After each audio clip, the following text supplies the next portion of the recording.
अनापरस्ती एक बहुत बुरा अमल है। इंसान को अनापरस्ती इख्तियार नहीं करनी चाहिए। इसका इंसान को बहुत बड़ा नुकसान उठाना पड़ता है।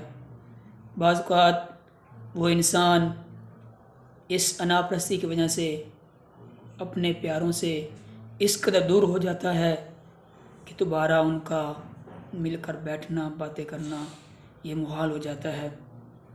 तो इंसान को अनापरस्ती इख्तियार नहीं करनी चाहिए। मैं आपके सामने एक ज़िंदा मिसाल पेश करता हूँ जिसमें मैं ये साबित करूँगा कि अनापरस्ती कितना बुरा अमल है। माँ बाप अपने बच्चों को पढ़ाते हैं, किस लिए पढ़ाते हैं? इसलिए कि उनका जो मुस्तक़बिल है वो रोशन हो जाए, वो आने वाली ज़िंदगी में परेशान ना हो सकें बल्कि कामयाब हो जाएं। इसी तरह एक माँ बाप अपने बच्चे को पढ़ाते हैं और उन्होंने पढ़ाया भी, तो वो जो बच्चा था वो सीढ़ियाँ चढ़ता गया, आखिर उसने एमए पास किया और उसके बाद वो हाई स्कूल में हेड मास्टर की जॉब पे लगा। तो ये उस वक़्त की बात है जब हेड मास्टर की नौकरी मिलनी बहुत मुश्किल थी। तो उसके माँ बाप की दुआ की वजह से और उसकी मेहनत और मुशक्क़त की वजह से उसको वो जॉब मिली। तो अब उसकी शादी का वक़्त आया तो माँ बाप ने सोचा कि हमारा बच्चा, हमारा बेटा पढ़ा लिखा है, तो इसके लिए एक पढ़ी लिखी लड़की होनी चाहिए जो एक दूसरे को, ताकि ये एक दूसरे को समझ सकें। तो उन्होंने भी एक ऐसी लड़की का इंतखाब किया जो कि पढ़ी लिखी हुई थी और वो भी एक सरकारी टीचर थी। तो उन दोनों की शादी करा दी गई।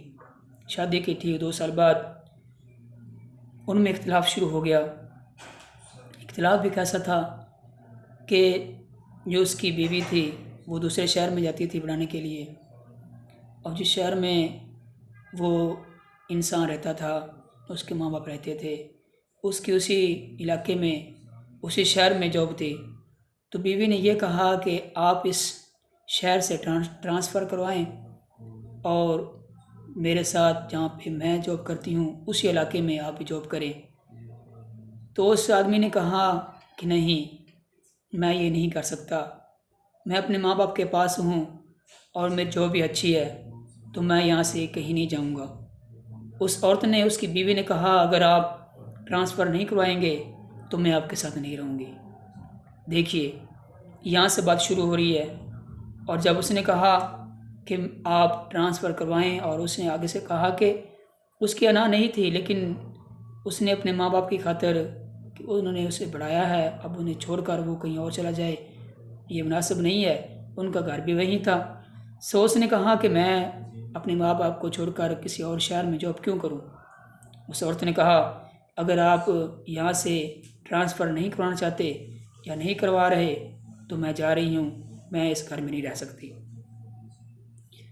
तो ये मामला उनकी अनापरस्ती का हो गया। इस कदर अनापरस्ती हुई कि वक्त गुजरता गया, कई साल गुजर गए, लेकिन वो एक साथ ना मिल सके, एक साथ ना बैठ सके। इसी परेशानी में वो जो इंसान था वो डिप्रेशन का शिकार हो गया और उसके माँ बाप उसको देखकर परेशान होते रहे, और इसी हालत में उनके माँ बाप का भी विसाल हो गया। लेकिन वो औरत वापस नहीं आई, उसी अनाप पड़ी रही। उसने कहा कि ये वहाँ आ जाए तो ठीक, नहीं तो मैं वहाँ उसके पास नहीं जाऊँगी। अब वो इंसान ज़िंदा तो है, लेकिन उसने गर्मी हो या सर्दी हो एक तरह का कपड़ा पहना होता है, ऊपर कोट होता है, और वो सड़कों पे चल फिर रहा होता है। उसकी दिमागी हालत ठीक नहीं है। इसकी वजह क्या है? वो ये अनापरस्ती, उस औरत की अनापरस्ती जिसने ये अना इख्तियार की कि ये मेरे पास वहाँ आ जाए। तो इंसान को अनापरस्ती इख्तियार नहीं करनी चाहिए।